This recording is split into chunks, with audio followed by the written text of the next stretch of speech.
آج میں آپ کو نسیم سے ملوا رہی ہوں۔ انہوں نے مشکلات کو اپنی اسٹرنگتھ بنایا۔ اپنی زندگی کی کچھ اہم باتیں آج وہ آپ کو بتائیں گی۔ اعوذ باللہ من الشیطان الرجیم، بسم اللہ الرحمن الرحیم۔ میں نسیم اختر، میں راولپنڈی کے ایک بہت ہی پسماندہ گاؤں میں پیدا ہوئی۔ میرے فادر جو ہیں وہ چونکہ نیوی میں تھے تو وہ ہمیں بہت چھوٹے اباؤٹ 7 ایئر اولڈ کی تھی تو ہمیں کراچی لے کر گئے، اور ہم ایسے کراچی گئے کہ مڑ کر ہم کبھی اپنے گاؤں آئے نہیں۔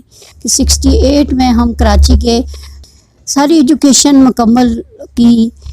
اور میں تھوڑا سا اس میں مزید آپ کی دلچسپی کے لیے، اور میں سمجھتی ہوں یہ لرننگ پوائنٹ ہے کہ جب ہم یہاں سے کراچی گئے تو میں اور میرا چھوٹا بھائی جو مجھ میں اور اس میں صرف 1.5 سال کا فرق ہے، ہم ایک ہی کلاس میں تھے۔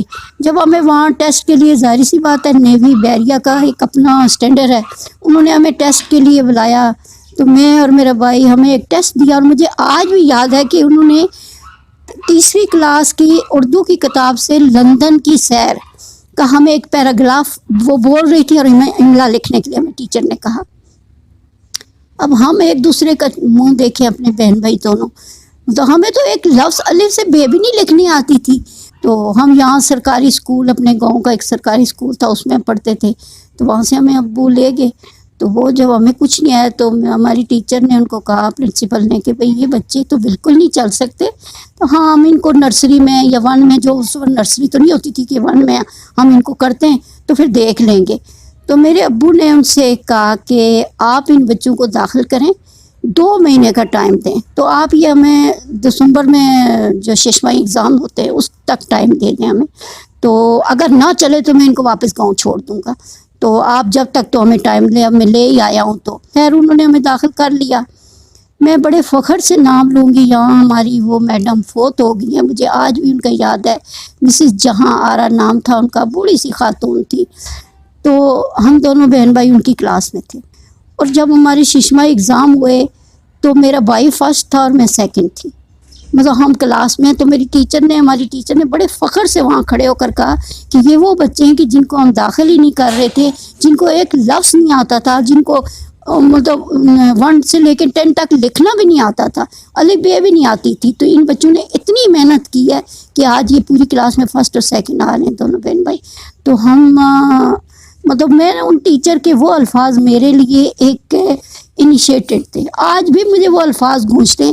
مطلب اس دن سے ہم نے ایک وہ کہتے ہیں نا آگے بڑھنے کی لگن، کہ ہم نے آگے ہی بڑھنا ہے۔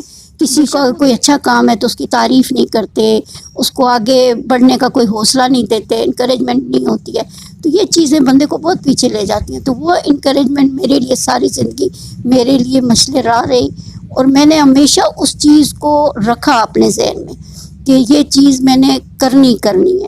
میں یہاں ایک بات شاید میں نے آج دن تک کسی سے شیئر نہیں کی، ایک جب لابالی عمر ہوتی ہے نا 16-17 سال کی عمر میں، تو بچیوں سے غلط اسٹیپ بھی ہو جاتے ہیں، غلط کام بھی ہو جاتے ہیں۔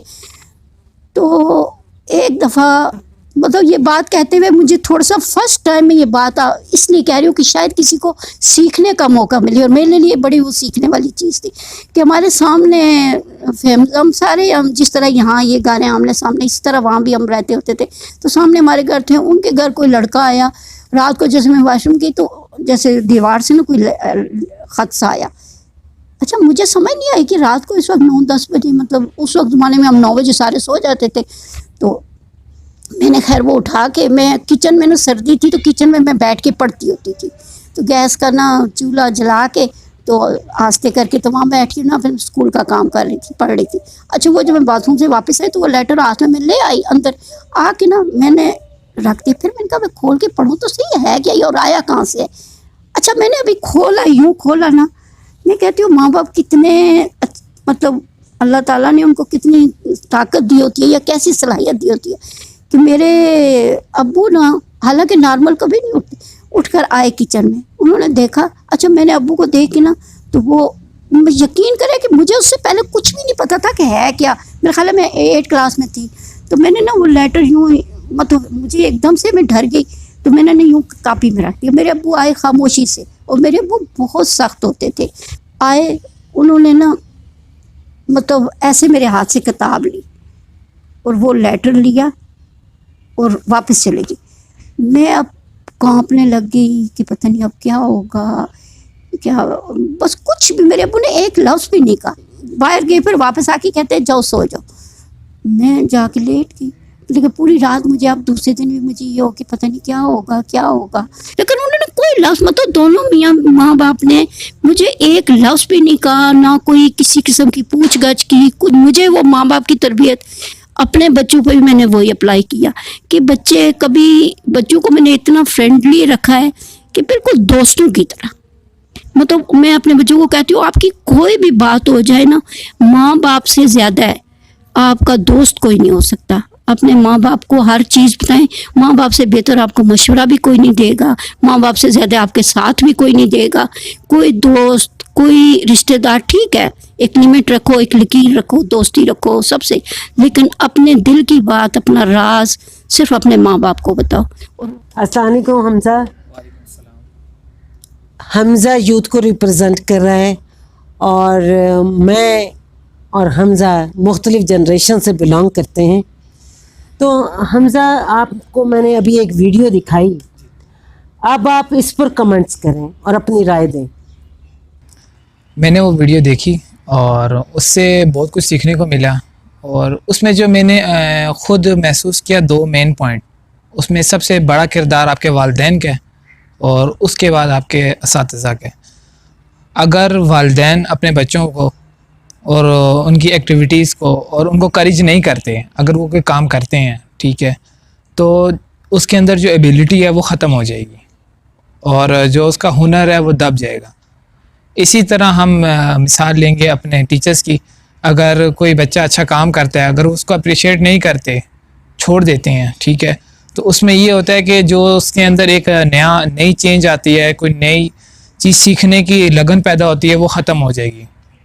میں اپنی مثال دیتا ہوں کہ مجھے مارشل آرٹس کرنے کا شوق تھا ٹھیک ہے, اور اس معاملے میں میرے والدین نے میرا بہت ساتھ دیا اور میرے اساتذہ نے بھی میرا بہت ساتھ دیا, اور جس کی وجہ سے میں اب اس مقام پہ ہوں. اور اس کے کچھ عرصے بعد میں نے اسکاؤٹنگ کو جوائن کیا اور اس وقت میں اسلام آباد ایم اسکاؤٹس گروپ کے ساتھ ہوں, اور اپنی محنت لگن اور والدین کی دعاؤں کے ساتھ اس وقت میں ایم اسکاؤٹس میں مینجمنٹ ہیڈ کے طور پہ کام کر رہا ہوں. سب والدین سے گزارش ہے کہ وہ اپنے بچوں کو سمجھیں, ان کو ضروریات کو سمجھیں, کیونکہ اس وقت سب سے بڑا مسئلہ یہی آ جاتا ہے کہ بچے اور والدین آپس میں ساری باتیں شیئر نہیں کرتے, جس کی وجہ سے ان کے اندر ایک بہت بڑا گیپ آ جاتا ہے. جو بات انہوں نے اپنے والدین سے کرنی ہوتی ہے وہی بات وہ اپنے دوستوں سے کرتے ہیں, دوسرے لوگوں سے کرتے ہیں, دوسرے لوگوں سے مشورے لیتے ہیں, جس کی وجہ سے وہ غلط راہ پہ چلے جاتے ہیں, اور اس کا ان کو آنے والی زندگی میں بہت زیادہ نقصان اٹھانا پڑتا ہے. ہم اس کنکلوژن پر پہنچے کہ ڈفرینٹ ایج گروپ کے لوگ جو ایک فیملی میں ہوتے ہیں, بچوں کی تربیت کے لیے ہم سب کو ایک پلیٹ فارم پر آنا ہوگا. اگر ہم چاہتے ہیں کہ ہمارے بچے ترقی کریں, ہمارا ملک ترقی کرے, تو ہم ایک پلیٹ فارم پر اکٹھے ہو کر سب مل جل کر جب کام کریں گے تو انشاءاللہ تعالی ہماری یوتھ بہت ترقی کرے گی.